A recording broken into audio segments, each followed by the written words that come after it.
primeiro, os governos não enfrentaram o debate na sociedade para construir um novo ideário baseado em quê? Na ideia de que uma sociedade boa e justa, uma sociedade em que todos possam ter as mesmas condições e as mesmas oportunidades. Para isso era necessário combater de forma vigorosa as desigualdades sociais, que é um traço perverso da história da sociedade brasileira. Para construir uma sociedade de iguais. Quer dizer, se a gente constrói uma sociedade de iguais, a gente está construindo uma sociedade onde os princípios democráticos e republicanos, eles são os princípios matriciais de uma nova visão de mundo. Mas você não fez esse debate. Então, um conjunto de políticas sociais que melhoraram a vida dos mais pobres passaram a ser vistas não como resultantes das políticas públicas, mas como o resultado do esforço e do mérito individual. E essa é uma das tragédias da crise atual, certo? Porque as pessoas, o governo não conseguiu fazer o debate na sociedade de que as mudanças sociais, elas promoviam mais democracia, mais inclusão e, portanto, nos aproximávamos de uma sociedade mais republicana. E a eleição de 2014, ela representou uma derrota política, apesar de nós termos vencido no segundo turno, mas nós perdemos as eleições, porque a base do Congresso, ela era pior do que a base do Congresso anterior.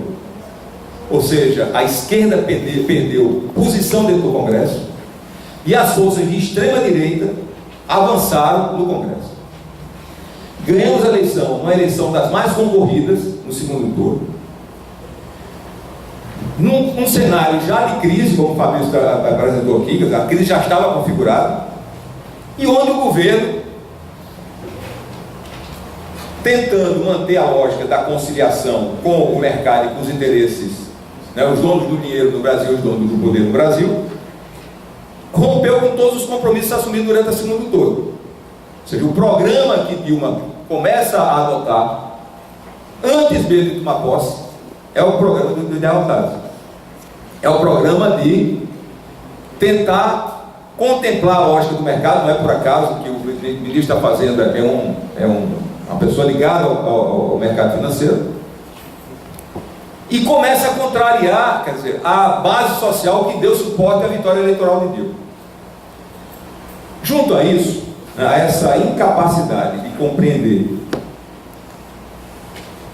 a dinâmica, a necessidade do enfrentamento de uma construção de uma nova hegemonia, e para isso você teria que ter feito reformas fundamentais, no primeiro ainda no governo Lula, entre elas a descentralização, a democratização da mídia, porque a mídia era o principal centro produtor e difusor de ideias e de ação política na sociedade brasileira.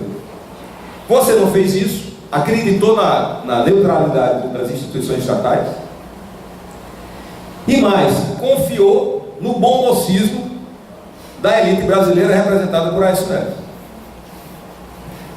A elite brasileira, ela demonstra hoje, a partir da derrota no segundo turno de 2014, de que a democracia para ela é algo meramente instrumental. Ou seja, ela aposta na democracia enquanto a democracia lhe é funcional, corresponde aos seus interesses. Quando a democracia contraria os seus interesses, ou pode criar uma situação de potencialmente criar ou contrariar os seus interesses, ela se volta contra ela. Aliás, isso não é um fenômeno brasileiro, isso é um fenômeno mundial. Quer dizer, não é pela primeira vez na história que isso acontece. Nós tivemos isso em outros momentos da história brasileira e acontece isso em outros momentos da história mundial. Agora eu queria trazer mais um elemento para vocês. Para a gente entender a crise brasileira, a gente tem que entender também o contexto internacional.